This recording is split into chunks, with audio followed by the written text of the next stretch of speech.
I asked when the wedding is. The phrase left my mouth without thinking, like someone trying to join a conversation that seemed to have been decided without you. What came next cut me like a cold blade. We got married yesterday, my daughter-in-law said, with that crooked smile that looked more like mockery. The air seemed to vanish from the room, and for a second I thought I had heard wrong. I looked at my son, hoping he would deny it, that he would laugh saying it was a joke. But he just lowered his eyes, like a boy caught in mischief, unable to face the weight of his own cowardice. I felt my chest tighten. It wasn't just the secret ceremony, it was how they excluded me, as if I wasn't worthy of being present at the most important milestone of his life. My throat went dry, and the silence that formed was even crueler. The clinking of cutlery in the kitchen, the creaking of a chair when she leaned back with a victorious pose, everything amplified in my ears. It was as if the entire universe wanted to remind me that I had been left behind. I remember the light coming through the window, reflecting on her face, highlighting an arrogant gleam in her eyes. The way she raised her chin, as if my pain were an irrelevant detail, a soap opera scene that didn't deserve her attention. I, who had spent sleepless nights to feed that son, was now just a discarded shadow on the edge of their lives. I also felt the invisible weight of the neighbors, always attentive to every movement of my family. Outside, someone laughed loudly as if they knew. The whispers were common. She thinks she's so special just because she managed to keep the house together alone.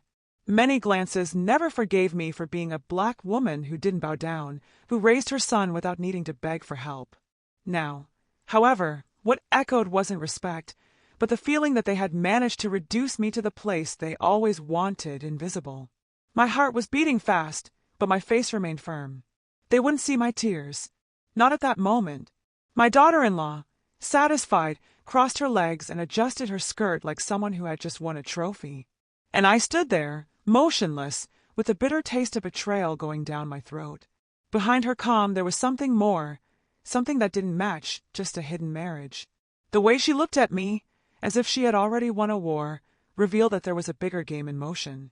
A game in which I, apparently, was nothing more than a disposable piece. And it was at that instant that I understood this wasn't just about a marriage. It was about something darker, which was still hidden but would soon come to light. My name is Eunice. I'm 62 years old, and my entire life has been marked by battles that many people can't imagine. I grew up hearing that I wouldn't get anywhere, that a woman like me, with dark skin and calloused hands, was destined to be just a forgotten name on work files. But I fought.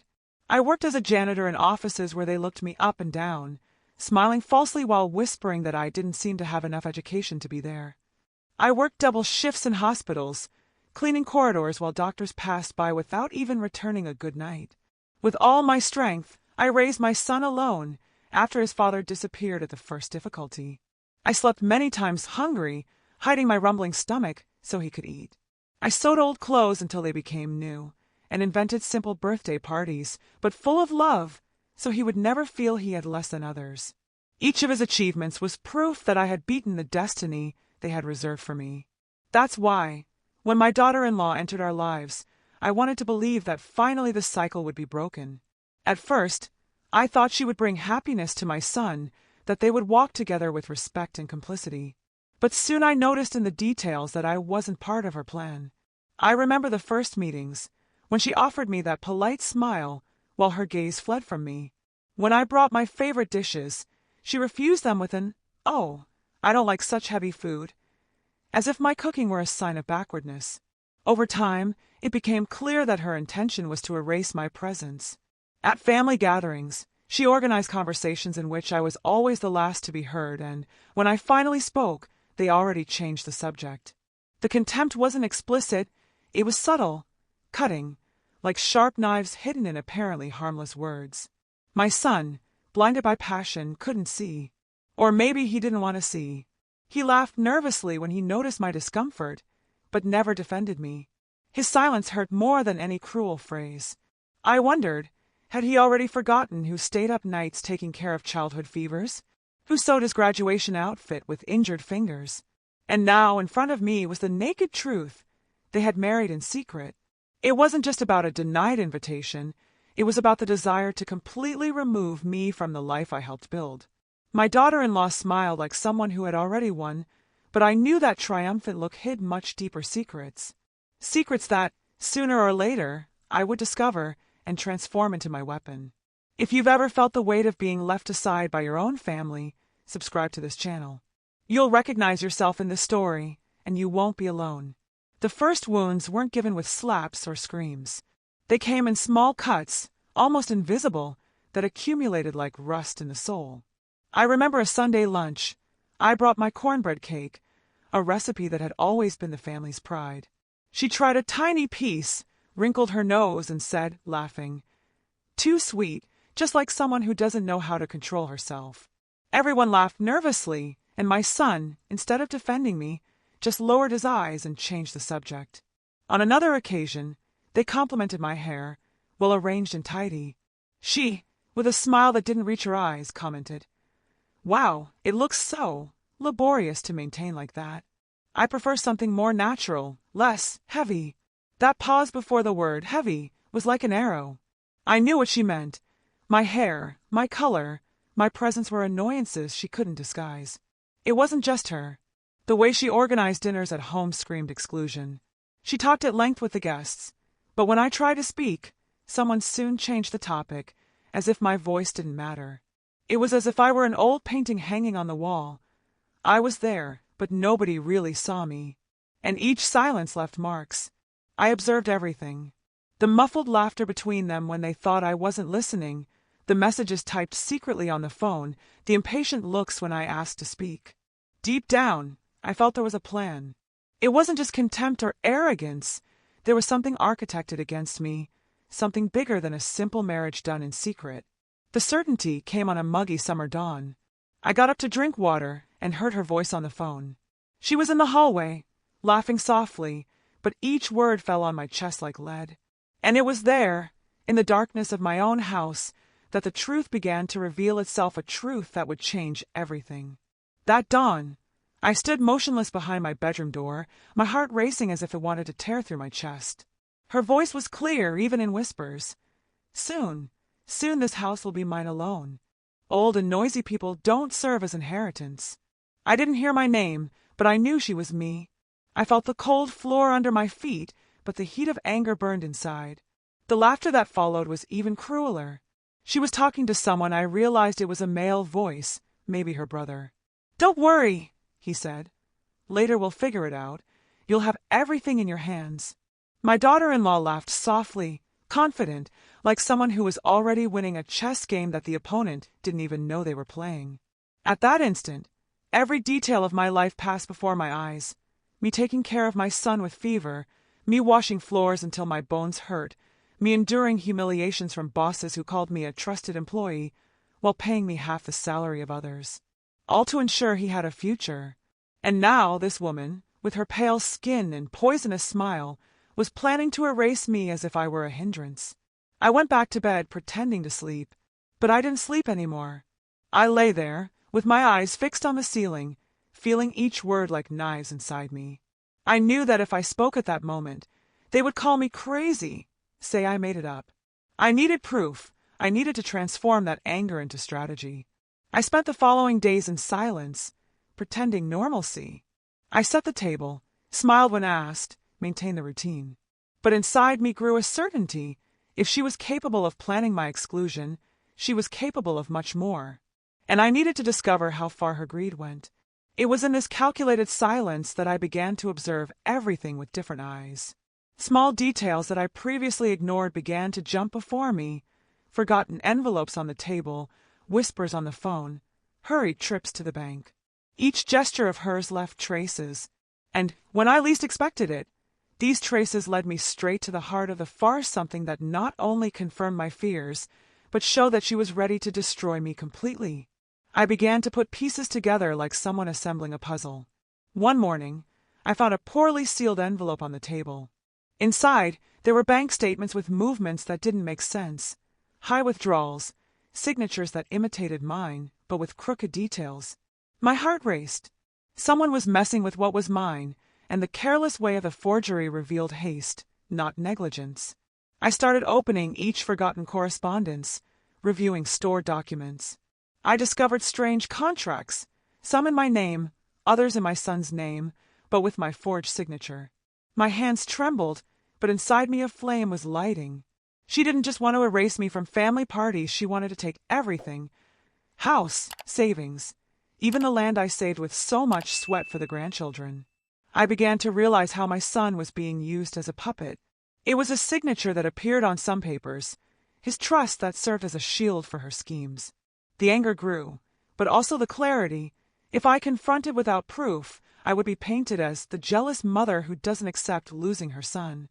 They would laugh at me, and I would end up alone. It was then that fate put the definitive piece in my hands. While cleaning the living room, I found her phone forgotten on the sofa, still recording an audio. By instinct, I put the earphone in my ear. Her voice filled my head like pure poison. He doesn't even notice, signs everything I tell him to. Soon the old woman won't have anything left. I already talked to my brother. If she gets in the way, we'll have her committed and that's it. Better for everyone. My whole body froze. It wasn't just ambition, it was calculated cruelty. The tone of contempt with which she referred to me, the old woman, was more painful than any blow.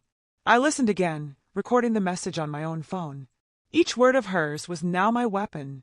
At that moment I realized the game had changed. I was no longer just reacting. Now I had in my hands the proof that could bring down her entire farce. And it was like that, with my heart racing, that I began to plan my silent revenge, a counterattack that she would never see coming. If you've lived through something similar, if you felt that someone tried to erase your story, like this video and leave your comment. Your voice matters, and many women like me need to know they're not alone. I listened to that audio so many times that I could already repeat every word by heart. It wasn't just the poison of the phrases, it was the certainty that, for the first time, I had something that nobody could deny. But I couldn't act in the heat of emotion. I needed patience, coldness. If my daughter-in-law wanted to paint me as a fragile and outdated woman, I would use that image to my advantage. I began to walk slower around the house, to sigh louder, to sit with my body curved as if the weight of years had finally defeated me. She smiled, satisfied seeing me like this, like someone observing tired prey before the strike. Little did she know that, behind my lowered eyes, I was counting every step, every word, every carelessness. While pretending weakness, I acted in the shadows. I sought out an old lawyer friend, a simple man, but trustworthy. I showed him copies of the documents, the bank statements, and finally the audio. I saw his expression change, first in shock, then in indignation. "This here is enough to dismantle any lie," he said. I asked him to keep everything safe, away from their reach. I also talked to neighbors who had already noticed strange movements, trucks entering late at night, unknown people lurking around the house when I wasn't there. I asked that, if called upon, they would testify to what they had seen. Each testimony, each complicit look, was one more brick in my plan. Inside the house, I maintained silence. I let my daughter-in-law believe she was in control. She became increasingly bold, talking on the phone loudly, commenting about big plans, and about how soon she wouldn't need to pretend so much anymore. My son, poor thing, didn't notice anything. And maybe that was the part that hurt most. His silence, the absence of defense, as if my pain wasn't worth mentioning. But I couldn't get lost in that. I needed focus. I knew the revelation would have to be public, in front of everyone, so there would be no turning back.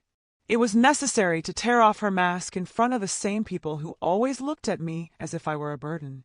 And then, as if destiny conspired, the perfect opportunity arose.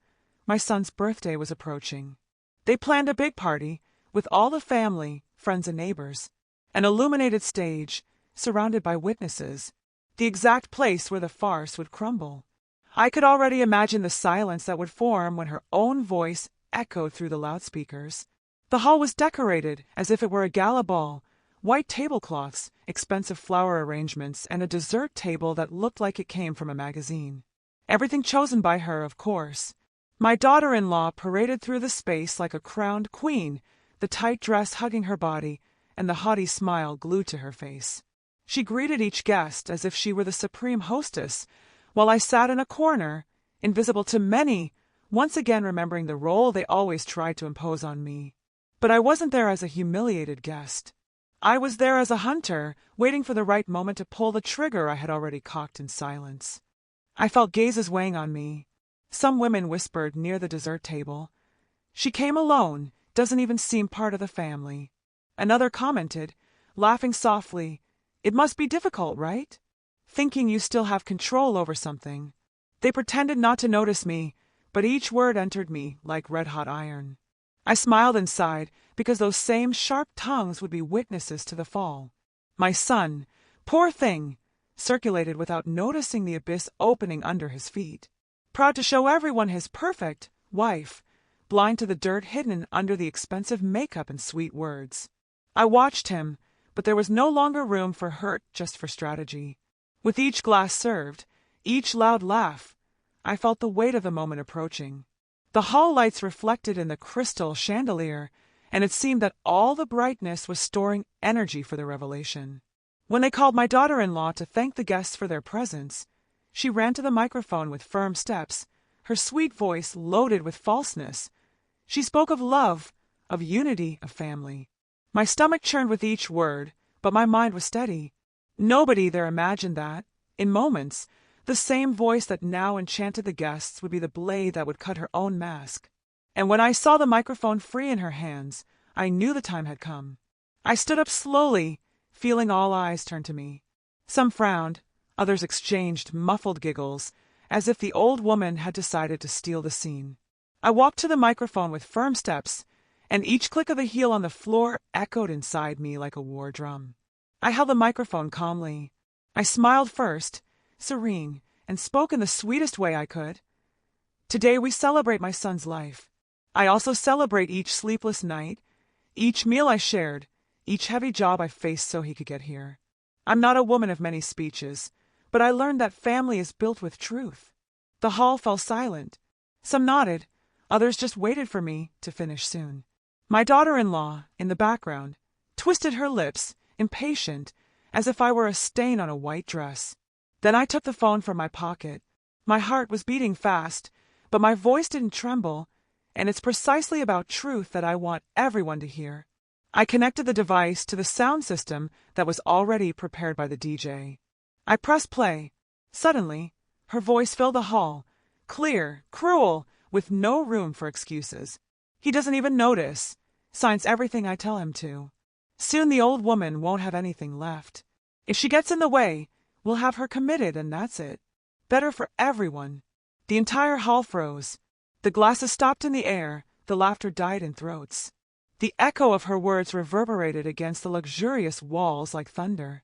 My son dropped his glass, his eyes wide, his breathing heavy. I saw my daughter-in-law turn pale, then red, then completely lose control of her expression. She tried to advance toward me, but the looks around held her more than any arm.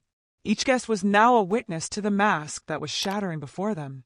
The silence weighed like stone. I could hear the sound of my own blood running through my veins. And at that instant I knew it still wasn't the end. I had saved something even stronger for the final blow. I opened my purse slowly, like someone who keeps only unimportant papers there. But what I removed wasn't trivial. They were organized folders, each with official documents, notary records, recognized signatures. I placed them on the main table, before everyone's eyes. The tension in the air could be cut with a knife. I took a deep breath and said, firmly, "Everything I conquered in this life isn't in the name of who you think." Even before the secret marriage, I had already registered at the notary. This house, this land, my savings, everything is protected. And more, they're already destined for my grandchildren, so they'll never go without. Not even my son, blinded by illusion, could undo this. I heard murmurs growing among the guests. Some stood up to see the papers up close. Each signature, each stamped seal, was living proof that her greed had always been useless. My daughter-in-law, trembling, tried to smile and force a nervous laugh. This must be fake.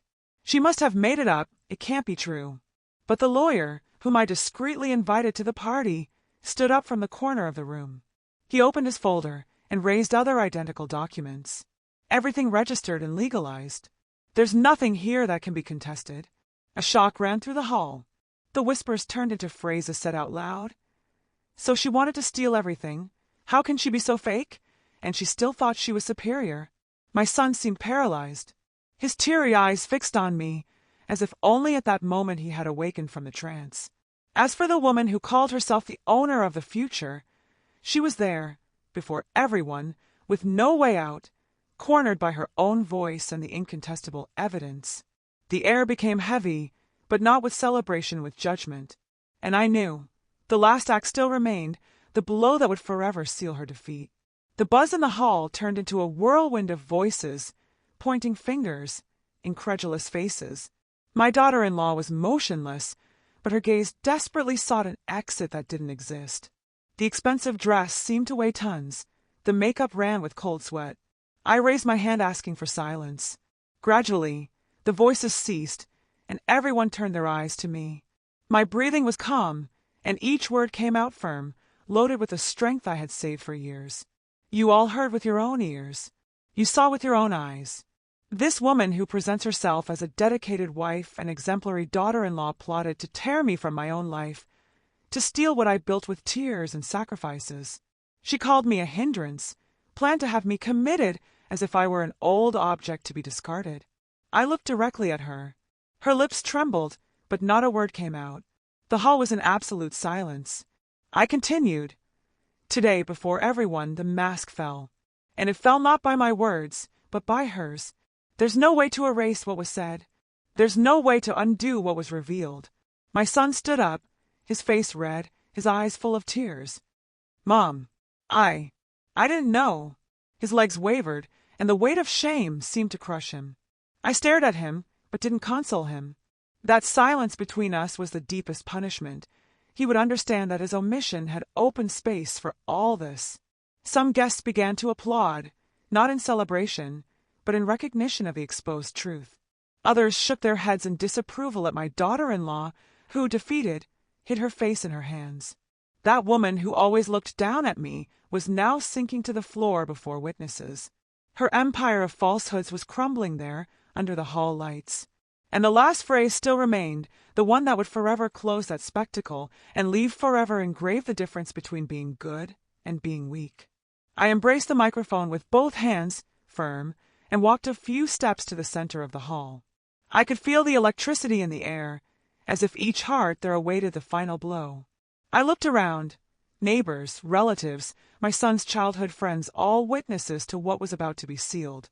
I took a deep breath and, with a voice that came not just from my throat, but from my soul, declared, "Kindness is not weakness. It's a choice.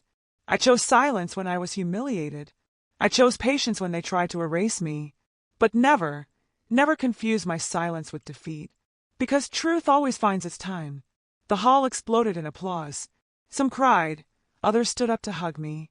Even those who previously whispered behind my back now looked at me with respect.